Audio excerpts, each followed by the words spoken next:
Selamat pagi Bapak Ibu dan saudara-saudaraku, salam sejahtera bagi kita sekalian. Apa kabar pagi ini? Semoga kita semua sudah bangun dengan sehat, selalu sukacita dan bahagia dalam anugerah Tuhan kita Yesus Kristus. Senang sekali kita berjumpa kembali Bapak Ibu dan saudara-saudaraku. Sebelum kita beraktivitas hari ini, mari bersama kita dengarkan firman Tuhan. Semoga menjadi panduan kita untuk berjalan di hari ini. Dari Amsal pasal 3 ayat 1-4 demikian. Hai anakku, janganlah engkau melupakan ajaranku, dan biarlah hatimu memelihara perintahku. Karena panjang umur dan lanjut usia serta sejahtera akan ditambahkannya kepadamu. Janganlah kiranya kasih dan setia meninggalkan engkau. Kalungkanlah itu pada lehermu, tuliskanlah itu pada loh hatimu. Maka engkau akan mendapat kasih dan penghargaan dalam pandangan Allah serta manusia. Mengenakan kalung dan setia. Pasal ini merupakan salah satu pasal terunggul dari antara keseluruhan kitab Amsal. Karena di dalamnya terdapat alasan-alasan dan pengarahan yang mendorong kita supaya menjadi lebih setia. Saudara sekalian, ada seorang yang jatuh hati kepada seekor anjing jenis Akita yang ditemukannya dalam keadaan terlantar. Profesor Ueno membawanya pulang. Hachiko itulah namanya. Setiap pagi Hachiko mengantar Ueno ke stasiun untuk berangkat bekerja. Menjelang malam ia akan kembali ke stasiun untuk menjemput majikannya. Demikian dilakukannya, kebiasaannya berlangsung selama bertahun-tahun. Sampai suatu hari tuannya yang mengalami serangan jantung di tempat pekerjaannya saat sementara bekerja dan tidak pernah kembali lagi. Hachiko tidak mengerti kalau tuannya sudah meninggal. Tetapi setiap pagi dan malam ia tetap setia pergi ke stasiun untuk menanti tuannya kembali. Tidak jarang dalam penantiannya ia mendapat perlakuan kasar oleh orang-orang yang mengiranya anjing liar. Sampai akhirnya dalam penantian panjangnya, Hachiko tetap setia datang ke stasiun itu, dan karena sudah tua ia pun meninggal di dekat stasiun itu. Lalu karena kesetiaannya kepada tuannya, masyarakat di Jepang pada masa itu mengabadikan kisah hidupnya. Mereka membangun monumen tugu Hachiko di dekat stasiun untuk memperingati kesetiaannya yang luar biasa kepada tuannya. Pendengar renungan pagi yang dikasihi Tuhan, jika Hachiko saja bisa mendapatkan kasih tuannya, serta mendapatkan penghargaan masyarakat Jepang karena kesetiaannya, bukankah terlebih lagi seharusnya kita di hadapan Allah dan manusia? Dari kesetiaan Hachiko kita dapat melihat, ia bukan hanya setia jika, tetapi ia tetap setia sekalipun. Banyak orang yang bisa setia jika ada alasan. Tetapi tidak jarang orang yang setia sekalipun. Dan sekalipun tuannya tidak datang ke stasiun, ia tetap datang. Sekalipun apa yang terjadi tidak seperti yang diharapkannya, tetapi ia tidak pernah berubah setia. Sekalipun manusia kadang menyakitinya, sekalipun situasi di stasiun itu tidak enak bagi Hachiko, tetapi tidaklah menghalangi dia untuk mewujudkan kesetiaannya menanti tuannya sampai ajalnya menjemput. Saudara sekalian, teks yang kita baca pada pagi ini dari pasal 3 ayat 1-4 kitab Amsal ini menunjukkan betapa pentingnya kasih dan setia itu menjadi milik kita.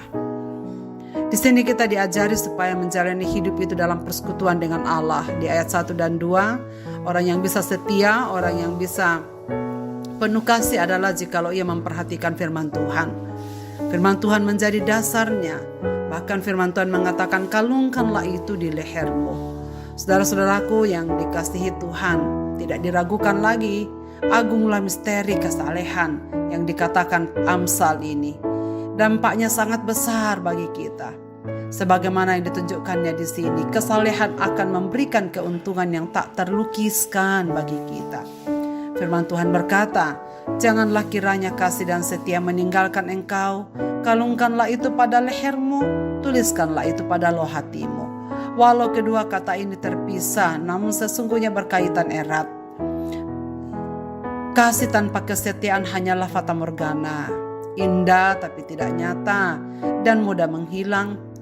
Sebaliknya kesetiaan tanpa kasih adalah perhambaan belaka, hampa kenikmatan namun syarat dengan kewajiban-kewajiban. Maka melakukan sesuatu karena kasih dan setia akan sangat jauh berbeda jika lo melakukan kesetiaan itu hanya karena kewajiban-kewajiban.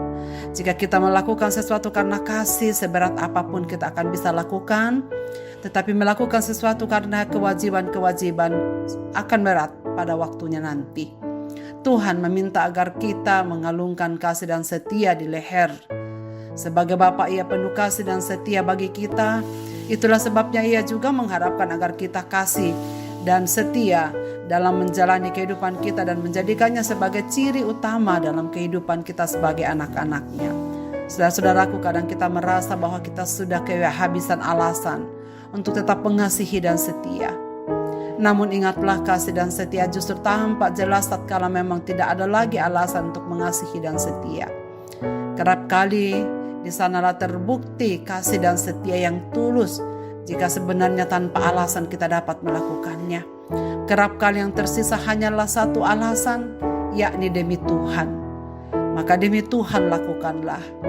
Karena Tuhan inilah alasan yang benar mengapa kita tetap mengasihi dan setia. Dan inilah satu-satunya alasan yang tidak akan pernah habis. Saudara-saudaraku, sudahkah kita berkalungkan kasih dan setia kepada suami, kepada istri, kepada anak-anak, kepada orang tua, kepada siapapun yang ada di sekitar kita yang Tuhan percayakan dan Tuhan hadirkan dalam hidup kita sekarang ini? Sudahkah kasih dan setia menjadi ciri khas kita?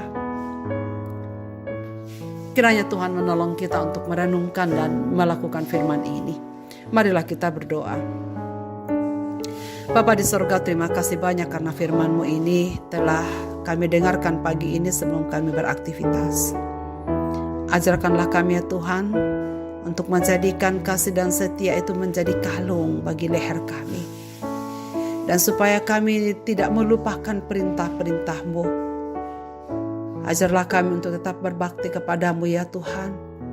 Karena kami tahu apa yang kami kerjakan tidak akan pernah sia-sia di hadapan-Mu. Dan kami mohon supaya Tuhan memimpin kami untuk selalu mengingat betapa kasih-Nya Engkau, betapa setianya Engkau kepada kami.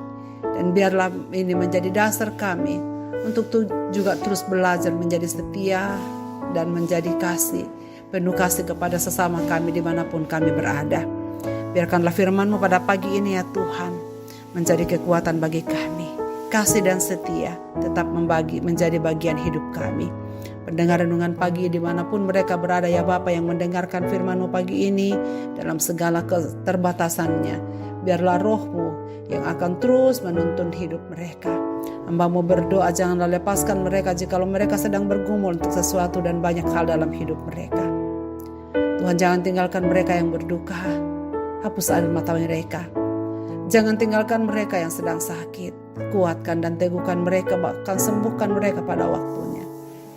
Kami mau bersyukur melihat segala campur tangan Tuhan dalam kehidupan kami, dalam kehidupan keluarga kami, dalam kehidupan jemaat kami, bahkan dalam kehidupan kami sebagai bangsa Indonesia. Terima kasih karena pemeliharaan-Mu sempurna bagi kami. Dan kami akan menjalani hari ini dalam terang firman-Mu. Biarlah Tuhan yang akan terus menyertai dan memberkati kami. Dalam tangan kasih-Mu Bapa, kami serahkan hidup ini. Demi Kristus Tuhan kami berdoa. Amin. Selamat beraktivitas Bapak, Ibu, dan saudara-saudaraku. Tuhan Yesus memberkati kita sekalian.